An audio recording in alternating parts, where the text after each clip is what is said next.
Yeah. Neil Young's music quietly returns to Spotify. Okay, so this is something I was curious about because when the news first broke that the stuff was coming off of Spotify, I went on obviously to check it out. Right. And there was a lot of music that was still on there, but it seemed to be part of soundtracks and other licensing agreements. That's what I was assuming. But now people are saying that they're finding all types of Neil Young on there. Last month, Young removed his library from Spotify after the service refused to censor Joe Rogan.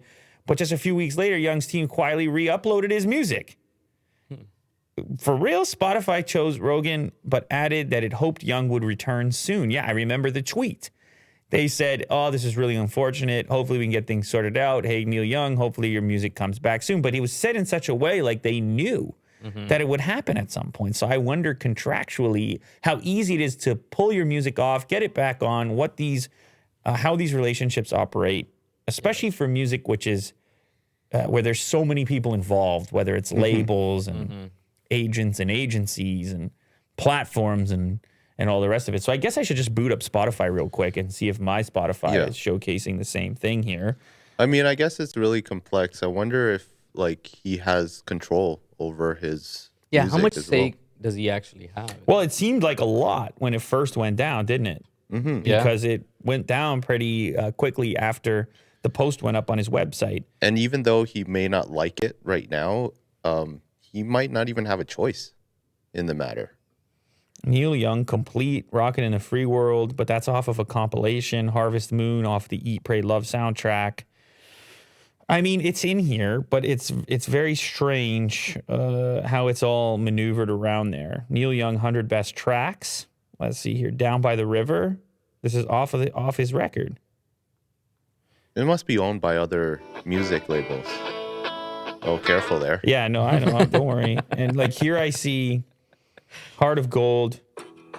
It's interesting because so when I click play on it, it brings me to the Eat, Pray, Love soundtrack, but the inside of the playlist, the cover art is actually from his record. Tap on the cover art. Tap on the cover art. What does it? Where does it just take you? Replaying the thing. I'm inside of a playlist right now.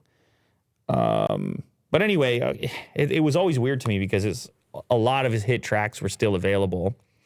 Young's reps and Spotify did not respond to Fox Business's request for comment. A spokesperson from Warner Brothers Records, however, told Fox it had no comment or statement. So I don't know. There's too many agreements and man. I mean, there's no way they can do it quietly. It does really make you. It's like when if you really want something off the internet. Yeah, you know, when Beyonce did that with her, the image, the Streisand effect. You really want something off the internet, and then people just post more of it, or you come to recognize how hard it is to truly eliminate something from the internet. And you may go on social media and say, all my music is gone off Spotify, and it's like, no, not exactly. Not really. Not exactly. Because of this variety of comprehensive agreements that have been made over the last 100 years. That's 17 different labels working for another 100 larger labels.